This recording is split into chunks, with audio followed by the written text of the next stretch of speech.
Saan yung katawan ng aking ama? Sa pagkakaalam ko, andun lang yun. Nandun yung may malaking krus doon. Eh, kung Hindi ako gano'n, pwede dapat magkamali. kanina pa natin nakita yun. Teka. Siguro naman, maraming nakakakita doon eh. Magtanong ka kaya? Chilat. Teka lang. Uy! Boy! Ito, yung Boy. boy. Bakit? Pwede ka ba matanong?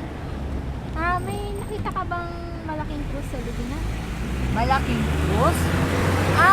Yung malaking krus? Oo. Sinunod ko na. Ano? Bakit? Saan na katawan ng aking ama?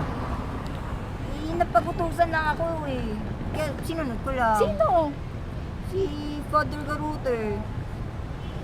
Kung sinunog mo na, nasaan na yung aking katawan ng aking ama? Ano pa pangalan ng mama? Ibarra. Ibarra. Yun. Natusan ako ng mga prani na ilipat yun sa mga libingan ng mga Chinese.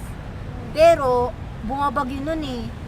Tapos, baho pa. Tinapon ko na lang sa ilog. That's crazy idea, you know?